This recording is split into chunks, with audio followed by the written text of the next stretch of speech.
It's so... We're pivotal right now. Good. Let's we'll get get going. there.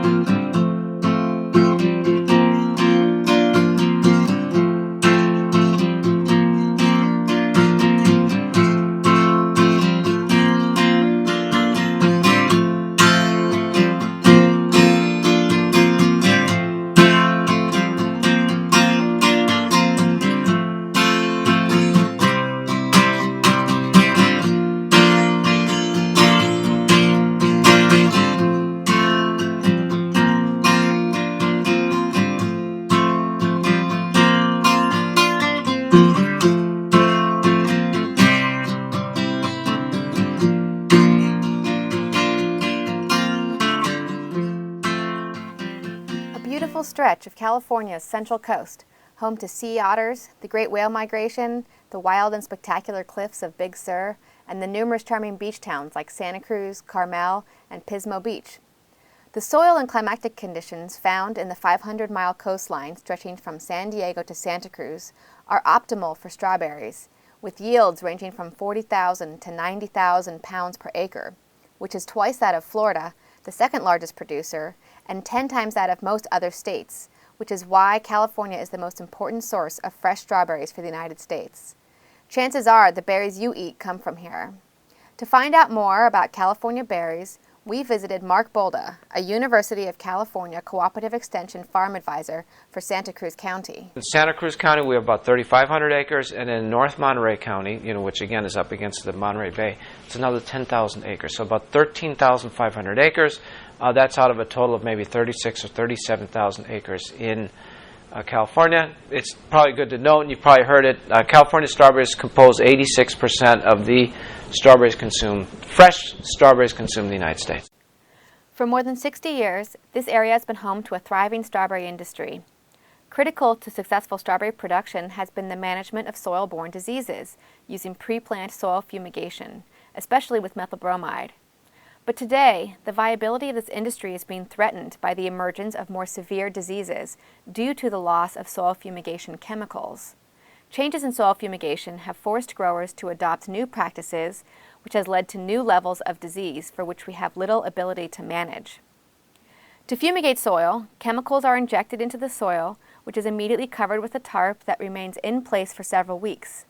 The benefits include control of soil-borne pathogens, weed seeds, and nematodes. In addition, fumigation provides a more reliable and even production season, which greatly helps growers mitigate risk. Important when the plant establishment pre-harvest cost is roughly $11,000 per acre, and total seasonal cost is around $47,000 per acre. However, because methyl bromide was identified as an ozone-depleting substance, regulations require a phase-out of methyl bromide use. This is likely to be completed in 2016 for California strawberry producers who have been permitted continued use through a critical use exemption. To understand what this phase-out process means to growers, we met with Steve Koike, who is a University of California Cooperative Extension plant pathologist on the Central Coast. We asked Steve, what changes have you been seeing during this phase-out of methyl bromide? Two changes. One, of course, they're not using the traditional methyl bromide chlorpicrin fumigation anymore. They're using alternatives, or they're doing straight chlorpicrin, but they're no longer using that combination very often. And then the second one is how they're applying them. In many cases, they're no longer flat fuming. They're no longer applying these to the whole acreage where the strawberries are planted. What they're doing is they're erecting and putting up the beds first, and then applying the fumigants only to those beds. The changes we've seen since the switch from the methyl bromide model, we now are seeing some soil-borne pathogens that we didn't see in the past. The two new major problems that strawberries are facing, and that's fusarium wilt and charcoal rot. All the coastal major producing areas have both these pathogens now, and it really is coloring the future of the industry. We're really concerned about the viability and the economics and the disease management practices for the industry now. The resurgence of familiar disease problems and the emergence of diseases new to California strawberry production require careful study of the biology of the fungal pathogens responsible for these diseases.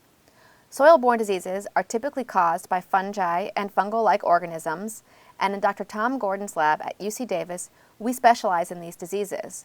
Dr. Gordon will describe how pathogens cause diseases in plants and the effect of infection on the plant. Soilborne diseases begin with an infection of plant roots. From there, the pathogen can move into the crown of the plant and restrict the flow of nutrients to the leaves and developing fruit. This is a plant that has been inoculated with the vascular wilt pathogen, and you can see that it is stunted with yellow leaves relative to the plant that has not been inoculated. So, not surprisingly, plants suffering from soilborne diseases can yield little or no fruit. Alternative chemical fumigants have been developed, but state regulatory pressures may soon render them unavailable too. Organic farmers, as well as backyard growers, grow strawberries without reliance on chemical fumigation. What's important to remember is that fumigated fields produce very high yields, and they require large yields in order to cover the costs of their operations, which are labor-intensive. A yield of 70,000 pounds per acre in a 100-foot bed with 2 rows of strawberries would translate into about 700 pounds of berries in a season. That's a lot of berries. Rod Cota is a longtime strawberry grower in the Central Coast who grows both conventional and organic berries. We visited with him to understand his experience with organic strawberry production. The biggest thing I noticed the first 2 years is, I didn't come up with the production, not like conventional. I mean, I could generate about 8,000 trays, 9,000 trays per acre conventionally. My first year organic was like 4,000 trays, and I'm like, oh no, what did I get myself into? Without fumigation, we lose the greatest tool we have for controlling soil-borne diseases, which are nearly impossible to eliminate once established in a field. Today, researchers and growers alike are working to develop new strategies to manage the soil-borne diseases that are already appearing in fields up and down the coast. Integrated disease management tools like crop rotation, improved variety selection, and equipment cleaning to prevent spread are being more widely adopted. With less chemical control options, one must begin to consider biological controls. In other words, how to monitor and manage soil microbes to promote plant health. Biological control is regulated by beneficial soil microbes that can prevent soil-borne pathogens from causing disease. We know that soils have the capacity to support microorganisms, and that soil microorganisms can provide disease suppression. What we need to better understand is how our agricultural practices, like tilling and the addition of amendments like compost or crab shell meal, affect the soil microbial community, and how we can implement practices that generate biological control that suppresses disease. Dan Shalimi is a plant pathologist who has been researching and developing alternatives to soil fumigation for many years. Formerly with the USDA, he now heads a research team for Driscoll's Berry Associates, the largest berry growers in the U.S. We went to him to hear about non-chemical soil-borne disease management. Organic strawberry growers in the Central Coast, California, tried to manage damage from soil-borne diseases by adopting practices that encourage the buildup of healthy soils. And by healthy soils, I mean soils that are rich in organic matter and that are a habitat that's conducive for beneficial microbial soil communities. Non-chemical alternatives, such as steam treatment and practices that induce anaerobic soil conditions, are currently being evaluated. Also of interest are cultural practices that elevate the activity of the microbial community in order to inhibit soil-borne pathogens, such as amending the soil with compost. Compost is used by both conventional and organic growers, yet little is known about the differences between composts and the extent to which they influence microbial activity and plant productivity. Our research seeks to characterize these effects for 4 very different composts that are available to strawberry growers on the Central Coast of California. Our first objective is to evaluate the potential of each compost to provide disease suppression. Disease suppression is a well-known phenomenon in which disease fails to develop in a plant despite the presence of the pathogen. Qualitative and quantitative components of the soil microbial community are thought to be responsible for this. Naturally occurring suppressive soils exist around the world as well as cases where we have been able to generate suppressive soils through production practices. Because compost is a source of microbes and food for the microbes, it has long been identified as a potential tool to manipulate the soil microbial community. Dr. Gordon will describe one of the assays we use to evaluate the suppressive potential of compost on soil-borne pathogens.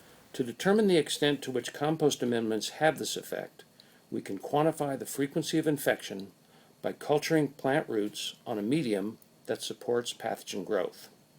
In this case, we are looking at Verticillium dallii, the pathogen that causes verticillium wilt. Our second objective is to identify differences in the nutritional components of these composts. This is done through traditional soil lab techniques using samples taken throughout the season with which we can generate a soil nutrient profile over time at each field trial location. Third, we want to understand strawberry root development in commercial fields when amended with different composts. Preliminary results suggest differential root development based on compost type. Root development is evaluated from soil cores taken from our field trials, from which roots are sieved, cleaned, scanned, and analyzed to determine total root length. Lastly, we want to understand how composts affect the bacterial community in soil. We will be comparing the effect of 4 composts on bacterial diversity in a field fumigated with methyl bromide and an organic field. The results should provide insight into the differences between microbial communities in soils with and without fumigation and how they are affected by compost amendments.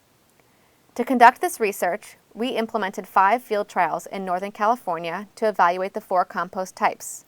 The following is a gallery of images showing the establishment of the trials, management, and data collection conducted throughout the year.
Let's pick it together.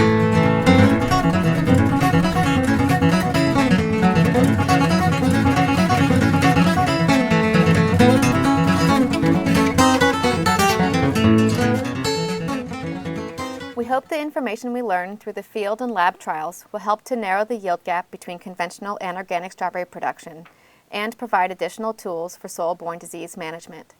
To follow our research, please visit our website at www.gordonlab.net/composting. We can no longer rely on pre-plant soil fumigation to control soil-borne pathogens. So to maintain a thriving strawberry industry on the coast of California, more tools are needed to manage soil-borne diseases. This has inspired greater research into measures that create healthy soils with a robust microbial community to help diminish the impact of destructive plant pathogens. Thank you for watching, and we hope that you have a new appreciation for the challenges that strawberry growers face in producing the berries that find their way to your table. It's pivotal.